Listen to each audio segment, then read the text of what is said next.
Cigeidion yma'n hyn yn rhan o'r prysurdeb sy'n digwydd ar stondin Hybu Cymru, Elwen Roberts fel arfer, a Jason Hughes, Plas Rhianfa, yn gymorth i chi. Ydych chi'n creu cyn Nadolig? Ydyn, dyn ni yn. Be oedden ni'n drio wneud oedd danos bod hi'n bosib wneud cinio Nadolig yn defnyddio cynhwysion Cymreig i gyd, sydd y wych. A mae'r manylion i gyd yma'n hyn i bawb fynd adre fo nhw? Ydy, a dyn ni wedi rhoi taflen be iddyn nhw'n allan i brynu cynhwysion ag ati. Felly fedrwn ni wneud hyn? Cael popeth o Gymru, ta? Fedren. Da ni wedi cael y blawd hyd yn oed. Mae gen ti dy hufen, mae gen ti dy live, mae ni'n neud y sawsiau gyd. Be mae Jason yn fan hyn yn neud. Mae hwnna gyd at yn Gymru. Da ni'n cael sprouts, mae'r bacwn. Da ni'n gallu gwneud popeth.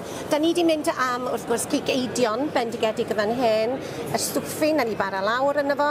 Tatws, ta'r cwmni y blas y tir mae gyd. Ond i ddechrau, beth sydd gyda ni ddechrau'r pryd mae Jason? Congratulations. Di cael ginio efo Seidar Gymraeg a chorizo o Treili Farm yn De Cymru. Ydy o'n bwysig i ti ta fel un sy'n gweithio yn y maes yma'n gweithio fo'n gwesti bod y cynwysion yn dod o ystod yn lleol? Mae'n lot gwesti fi. Rhywbeth lleol, gai danos i rhywbeth newydd. A chod, yn tu bwyta ni, rhywbeth newydd a rhywbeth gwahanol dwi eisiau roed. Mae pob yn gyda bwyta rhywbeth adre a dwi eisiau just bach o newid iddyn nhw. A ti'n gallu cael popeth ti eisiau yng Nghymru?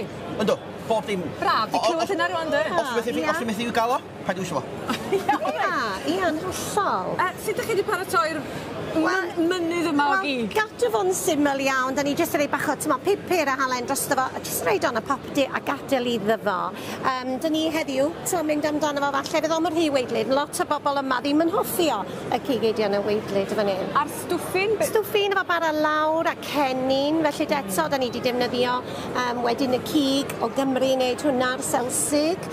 Da ni heb wneud fel mae gen ti fan wan dy saws cranberry, ond da ni wedi prynu, mae yna gymaint yn wneud nhw fel calon lan ag ati. Felly dos o ddim Llygeiron yn tyfu yng Nghymru?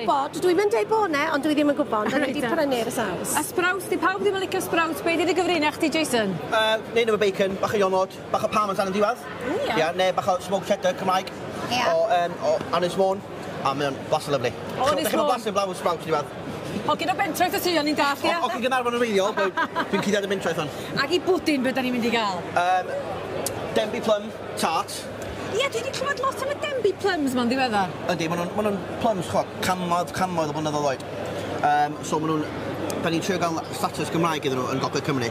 Owan, a maen nhw'n beautiful o plums. Ydyn nhw, blas da. Dwi'n marinate mewn rum a brandy, a wedyn dwi wedi coginio 2 wahanol plum o fan hyn. Efo frangipan, bach o almonds, really simple. A dwi'n mynd i wneud rum, rum. Chomol leidr, enwog Gymraeg. So, dwi'n mynd bach o cream efo hwnna, cadw'n syml. Arferchol, wel. Mae pawb fan hyn, mae pawb eisiau bwyd yma, roi lonydd i chi fynd mlaen o bwyd, ond gwych. Diolch Jason a diolch Elwen. Diolch yn fawr iawn, diolch.